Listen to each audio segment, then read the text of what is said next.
6 differences between racers and tuners. Ever since cars have been popular and accessible to the wider market, car owners have been divided into 2 basic categories: those who want their car to perform better and those who want their car to look like they perform better. This basic divide has been present ever since cars existed, but it became most obvious during the dawn of the 21st century with the Fast and the Furious hitting our screens in 2001. That being said, let's get right into the video. Number 1. Form over function. The basic definition of a raced vehicle is that it looks like it's going fast, while in fact it isn't fast at all. It doesn't really matter which car it is, you'll easily recognize a racer as the one with an excessive body kit, pointless GT1-style wings, or massive front bumpers with a seemingly stock intercooler. When it comes to tuners, however, every change on the car's bodywork is there to serve a very clear function and is carefully considered. On a tuner vehicle, you may still see a body kit, but chances are it will be tasteful and highly functional, rather than custom body parts in unimaginable shapes and sizes. On real tuner cars, body kits are there to reduce drag, improve aerodynamics, or make room for larger performance parts, not to make the cars just heavier or look cool at your local Cars and Coffee. Strangely, this usually means that the rear wing on a tuner car is usually way smaller than that of a raced Honda or Nissan, since it's there for more downforce, not for showing off to your buddies at the car meet. Number 2. Replica Parts. Since racers care about the looks of their cars more than their performance, it's very common to see raced cars sporting replica parts, often being worse quality than stock.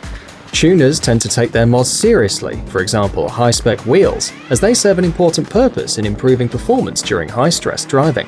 Racers, on the other hand, rarely bother with this, assuming eBay replicas will do the same job, right? As they are all about making their cars seem fast and look cool, replica wheels are a rather cheap step towards that goal. In real-life situations that involve high-speed driving, applying excessive brake force often results in these rims being bent or even broken, and that's where replica wheels rear their ugly heads. Ever seen a friend's reps crack with just a small shunt? The same goes for steering wheels, brake calipers, seats, and many other parts that are visible, visually pleasing, and functional at the same time. Number 3. Ridiculously loud exhausts. Generally speaking, fast cars are usually very loud, but that's due to the complicated laws of thermodynamics that require them to have these distinctive exhaust notes and a certain amount of loudness coming from their exhaust pipes. A good exhaust system is of vital importance to any performance car, whether it's a supercar or a real tuner car of any sort. Racers, however, attempting to make their car appear faster, often resort to custom exhausts that don't do anything to improve performance, sometimes even making it worse. If you're a car guy, I'm sure you will have seen a raced car that's louder than a supercar, yet the power gains that the car will receive will be little to none.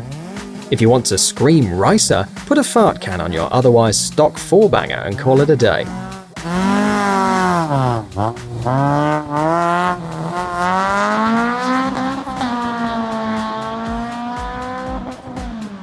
That's why obviously underpowered yet loud cars are bona fide racer machines, while tuners always have a balanced sound that matches the power under the hood.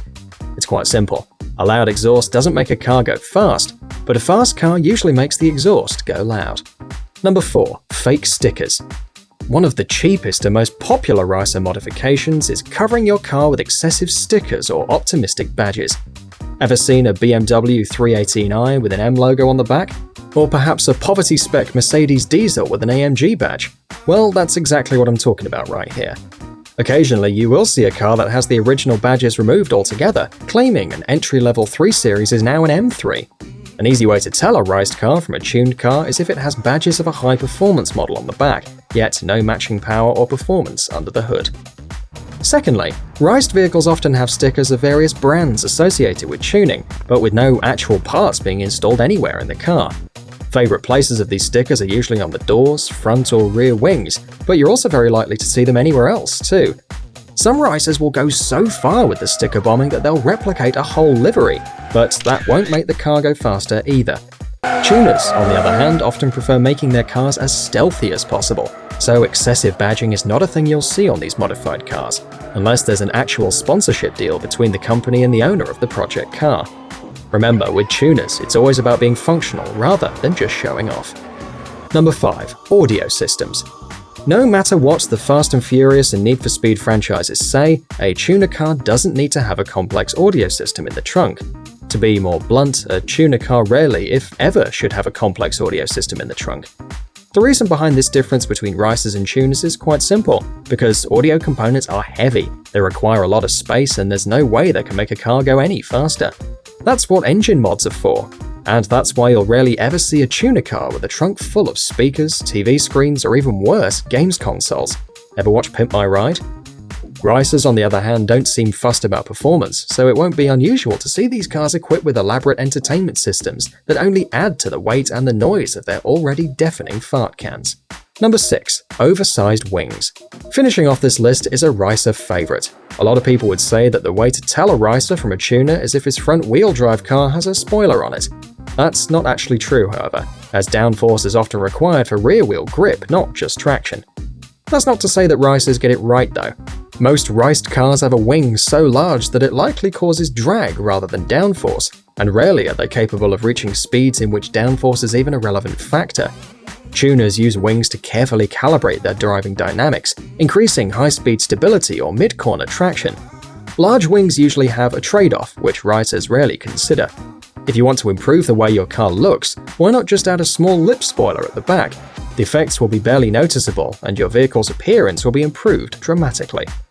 So there you are, 6 examples of ricers versus tuners. Which category do you or your friends fall into? Comment down below. And be honest, I try to reply to every comment posted on this video in the first 24 hours. Cheers!